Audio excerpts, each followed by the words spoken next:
Mamma mia, here I go again. My, how can I resist ya? Mamma mia, does it show again? My, just how much I missed ya. That's it. So as you can guess, today's video is all about Abba. And here we go with, thank you Poppy. Thank you very much for that. You can go now. Thank you. So today's video is all about ranking the studio albums by Abba from my least favourite up to my favourite. I would just like to start off with by saying I'm no expert on Abba in any way, shape or form. I just happen to enjoy their albums. And when I purchased the 10 vinyl album 180 grams box set of their studio albums plus the tracks album a couple of weeks ago, a week ago, whatever, I listened to all the albums again and thought, great, let's have a rankings video. So I've done that. I've listened to each album a couple of times, marked them as I see fit to devise some sort of ranking. Now as I said, I'm not a diehard fan of Abba by any means. I do like or love all of their albums in one shape or form. So I'm actually ranking these on how much I enjoy listening to them and how often I go back to these albums to listening to them. So it's a combination of both factors there as to what the rankings end up being. So anyway, we'll start off at number 9 on my list. We have their debut album, Ring Ring, from 1973. There's nothing to dislike on this album at all. It just feels like it's a fledgling album. It feels like they're trying to find their feet and figure out where they all fit into the scheme of things with their music. That's how it feels to me. There's 3 or 4 tracks that the guys actually sing on. Don't have a problem with their singing. I just don't think they're great vocalists overall. So there is too much of Benny and Bjorn basically on this one, but that's okay. As I said, they were finding their feet, trying to figure out where everything is, so I do get that. Not a problem. The thing is, there's not that wow factor on any track on this album. They're all just good, basically good tracks, nothing overly outstanding. That's why this one comes in at number 9.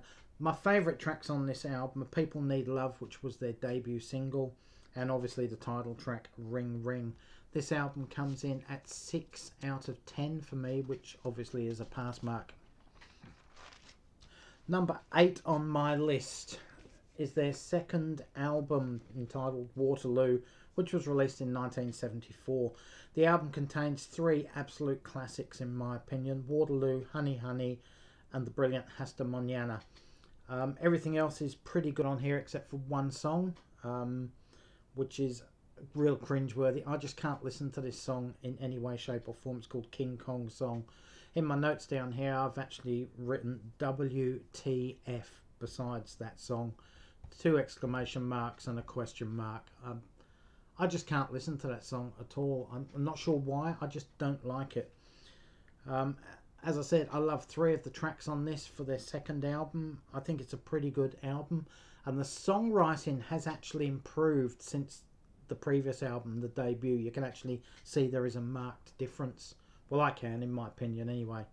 And the singing, there's still, 3 tracks that the guys sing on this album from memory. So there's still the guy tracks. I'm not big on the guy tracks, you know. I prefer hearing Anna and Frida do singing and harmonising together. But yeah, as I said, it's a marked improvement on the debut, and this one comes in at 7 out of 10.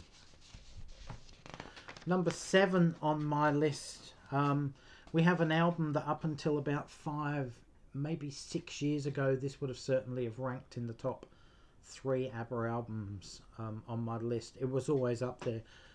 Whenever I was asked about ABBA, what albums do I recommend, I would say this one and one of the albums that comes up currently at number 2 in my ranking. But for some reason, this one slipped down this time. It's I obviously still like it. Number 7 on my list, we have The Visitors. It's their 8th studio album from 1981. I just didn't find it as pleasurable as I used to listen to. I don't know. they've always had dark songs, somber songs, very dour songs in nature. On their albums, there's always a couple of tracks that are really dark and somber, I find. This one seems to be almost full of it for the whole album. It sounds a bit Andrew Lloyd Webberish at times for me. Maybe that's why I'm not so keen on it now.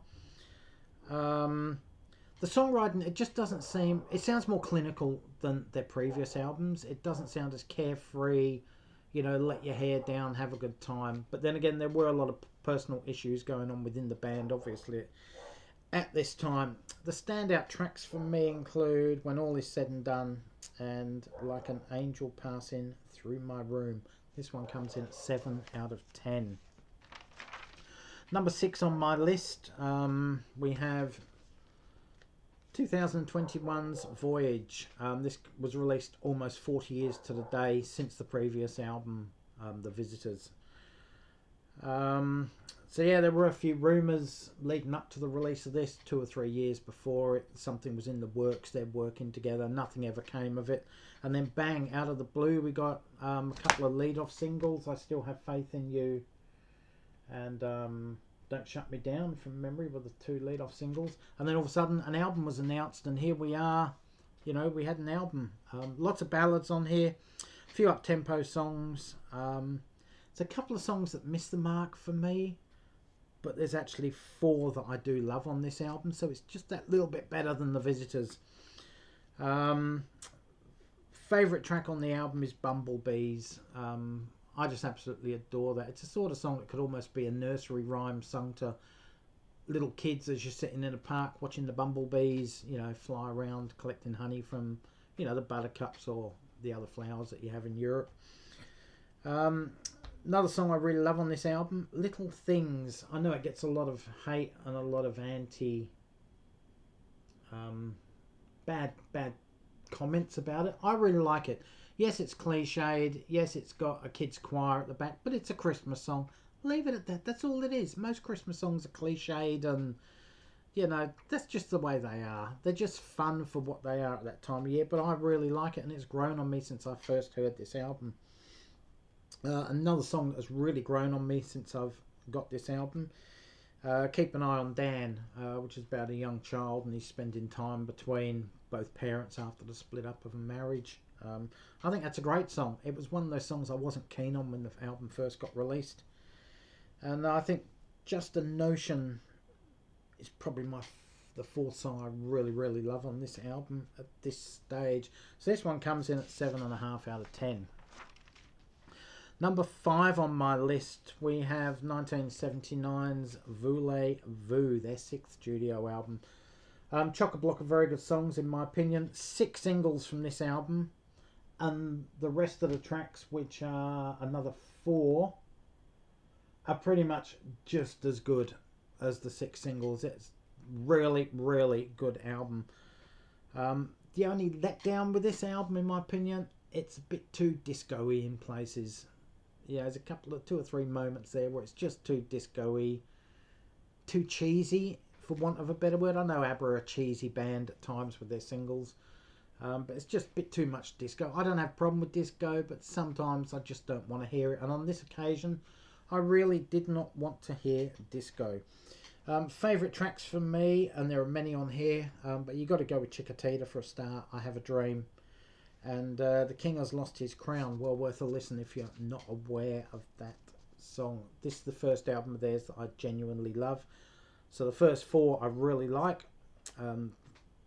The first 4 I've mentioned so far. The remaining 5, which are to come, including this one, I absolutely love. And it's just basically a hair's breadth between what separates each one. So yeah, 8 out of 10 for this one from me. Number 4 on my list, we have Abba's 4th album, entitled Arrival. This was released in 1976. I just cannot say really anything bad about this album. Really, there's one song that's a bit and that is When I Kissed the Teacher. I've never really gone for that song. I just don't like it. I know the Me Too bloody people and the whole woke generation are going to hate that song. But that's okay. I don't care what they think. I'm politically incorrect at the best of times. But I just don't like that song. It just doesn't do anything for me. But the rest of the album is absolutely brilliant. And it says a lot in the 1970s when an album contains 3 million selling singles. Knowing Me, Knowing You, Dancing Queen, and Money, Money, Money. And to say that those songs do not stand out from the vast majority of tracks on this album just says it all, in my opinion. Just absolute class. Best tracks for me, My Love, My Life, and actually, surprisingly, the title track, Arrival, which is an instrumental. It's absolutely brilliant, in my opinion. I believe that Mike Oldfield covered it, didn't he? Covered the title track, Arrival. I could be wrong. I know one of those instrumental guys did. I'm pretty sure it was Mike Oldfield. Could be wrong. Let me know in the comments. Anyway, this album comes out at a very good 8.5 out of 10 also. Number 3 on my list, my third favourite ABBA album at the moment, is their third album, simply entitled ABBA. This was released in 1975. Huge jump in songwriting from their first 2 albums, Waterloo and Ring Ring. It's almost like chalk and cheese with the songwriting. It'd be like Please Please Me and With the Beatles compared to Revolver and Sgt. Pepper's, basically. That's the level increase over the 2 albums. The 3 albums, first 2 and this one. So 7 of the tracks on this album were released as singles. 7 of the 11. I mean, that's incredible. Everyone used to say about, Michael Jackson releasing 7 or 8 singles from Bad, or, Springsteen releasing, 5 or 6, whatever it was, from Born in the USA. Dire Straits releasing 5 of the 9 tracks on Brothers in Arms as singles. This is back in the 1970s, 7 singles released off this album. This was the album that put them on the map globally, and they never really looked back after this album. It was just straight on until they quit basically. It is a really solid album in every way, shape or form. There's just nothing bad about this album. If I was going to say anything bad, it would be I'm not overly keen on the album cover. No, there's no insert in this one, is there? No, I thought there was. But I'm not overly keen on this album cover. It's good, but it's not great. That's probably the only letdown with this album. Favourite tracks are So Long and SOS. The album comes in at an excellent 9 out of 10 from me. Number 2 on my list, we have the first ABBA album I ever purchased with my own money. Back in the day, I was never an ABBA fan, and then the minute I heard The Winner Takes It All, it was on Countdown, which is similar to Top of the Pops in the UK. I absolutely loved that song when it was released as a single, and it comes from this album, 1980s Super Trooper. Went out and bought this one. And it still gets regular rotation in my vehicle, my car. Probably 2 or 3 times a year it's in my car for at least a week at a time, just continually playing over and over again. I just absolutely love this album. Cannot say anything bad about it except for track number 10, The Way Old Friends Do. It's a live song, and the whole album fits very well. It's put together very well. All the tracks flow and ebb into each other absolutely beautifully, even though it's very eclectic. But it just seems to stop, and then you've got a live track at the end of the album. I don't understand why bands do that. Record a studio one. Record a studio version of a song. They know the song down pat. It's already out there live. They can just go in there and record it basically in a couple of takes, I would have thought, and had a studio song. That's me. That's just how I feel about albums. I don't like live tracks being tacked on the end of albums. And that's the reason this is number 2 on this occasion. I genuinely love 9 of the 10 tracks. There's only that one track I don't love. I do really like it though. It just feels forced and tacked on. Love the eclectic nature of this album. It's got everything from pop to soft rock to dance, almost disco-y, it's got ballads, it's got heartbreak songs. It's even got like a folky song on there, The Piper, which was actually written. I always thought it was about the Pied Piper of Hamelin, but it's actually about Stephen King, the horror novel writer. His book The Stand. Apparently Benny and Bjorn had read the book and they thought they'd write a song about the book that they'd just read, and they came up with the Piper. I didn't know that till about 7 months ago when I was reading something about them. So yeah, that's very interesting. So yeah, favourites on the album are the Piper. I absolutely love that. The Winner Takes It All, obviously, absolutely fantastic track. And I'd probably go with the title track, Super Trooper, I would say, as the three of the best tracks on the album. This album comes in at 9.5 out of 10 for me. Now, diehard ABBA fans and really big ABBA fans in general will know what my number one album is at this stage. It is 1977's ABBA. The album only contains 2 mega hits, surprisingly.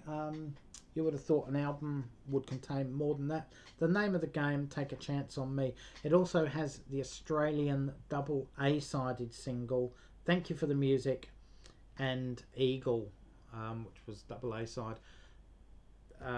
Like Super Trooper, there's one song I'm not totally sold on, and that is the final track, I'm a Marionette, which is like the final track on Super Trooper but being live. But both final tracks on both these albums are the ones I'm not overly keen on. The reason this one pips Super Trooper into first spot on this occasion is Eagle. That is my favourite ABBA song of all time, one of my favourite songs of the 1970s in general. Yeah, it's just an absolutely incredible album, and on this occasion it surprisingly comes in number 1. I didn't expect it to hit that high. I thought maybe third, maybe fourth, but it's funny how you hear things differently when you hear things in chronological order. This one comes in 9.5 out of 10 also. Anyway, guys, leave your comments in the comments section below. Let me read how you would rate ABBA's albums from least favourite to favourite, or just your favourite tracks in general. Give me the thumbs up if you like what I do. Hit that subscribe button down there, somewhere down there. And thank you for watching. Take care, stay safe. All for now. Catch you later, folks. Bye.